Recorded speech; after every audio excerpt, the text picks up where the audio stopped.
ಬಿಟ್ಕೊಡಿ ಅಂತ. ಹೌದು, ಶ್ರೀಮಂತರಿಗೆ MP ಪಟ್ಲ ಯಾಕೆ ತೊಗೋಬೇಕು?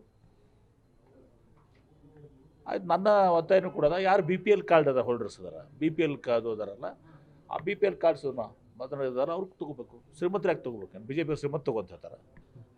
ಏನು ವಿಜೇಂದ್ರ ಅವ್ರು ಬೇಕಂತ, ಅಶೋಕ್ ಅವ್ರು ಬೇಕಂತ? ಮೊದಲು ಎಲ್ಲರಿಗೂ ಅಂತ ಹೇಳಿದ್ರು, ಈಗ ಆಯಿತು, ಹಾಗೆ ಹೇಳಿರ್ಬೋದು. ಆದರೆ ಎಲ್ಲೋ ಒಂದು ಕಡೆ ಸರ್ಕಾರ ಹಣ ಇವತ್ತು ಸಹ ಶ್ರೀಮಂತರು ಯಾಕು? ಬಸವಣ್ಣವ್ರು ಹೇಳಿಲ್ಲನು, ಉಳ್ಳವರು ಶಿವಾಲಯ ಕಟ್ಟುವರಯ್ಯ ಅಂತೇಳಿ. ಹಂಗೆ ಬಡವ್ರು ತೊಗೋಬೇಕು, ಅದರಲ್ಲಿ ಉಳ್ಳವ್ರು ತೊಗೋಬಾರ್ದು. ನೀವೇ ಹುಡುಕಾಡಿ ಯಾರು ಶ್ರೀಮಂತ ಇದ್ದಾರೆ ಕಟ್ ಮಾಡ್ತೀರಾ ಅಥವಾ ಅಥವಾ ನೋಡಿ ಅವರಾಗೆ ಬಿಟ್ಕೊಡೋದು ಒಳ್ಳೆಯದು, ಅಥವಾ ನೋಡು ನಮ್ಮ ವೈಯಕ್ತಿಕ ಅಭಿಪ್ರಾಯ. ಯಾವ BPL ಕಾರ್ಡ್ಸ್ ಇದ್ದಾರೋ BPL ಕಾರ್ಡ್ಸ್ಗೆ ಅಷ್ಟೇ ಕೊಡಲಿ ಅಂತೇಳಿ ನಮ್ಮದು ಇದೆ, ನನ್ನ ವೈಯಕ್ತಿಕ ಅಭಿಪ್ರಾಯ. ಇದು ನಂದು ವೈಯಕ್ತಿಕ ಪ್ಯೂರ್ಲಿ. BPL ಕಾರ್ಡ್ ಇದ್ದವ್ರು ಬಿಟ್ಟು ಉಳಿದವ್ರು ತೊಗೊಳ್ಬಾರ್ದು, ಕೊಡಬಾರ್ದು ಸರ್ಕಾರನೂ ಕೂಡ. ಅಲ್ಲ, ಆ ರೀತಿ ಯಾರು ಬಿಟ್ಟು ಕೊಡಲಿಲ್ಲ ಅಂದರೆ ನಿಮ್ಮ ರಾಜ್ಯ ಸರ್ಕಾರದಿಂದ ಅಂತ ಕಟ್ ಆಫ್ ಮಾಡ್ತೀರಾ? ನನ್ನ ವೈಯಕ್ತಿಕ ಭಾವನೆಯನ್ನು ಹೇಳಿದ್ದೀನಿ. ರಾಜ್ಯ ಸರ್ಕಾರದಲ್ಲಿ ಅಂಥದ್ದು ಯಾವುದೂ ಕೂಡ ಇಲ್ಲ.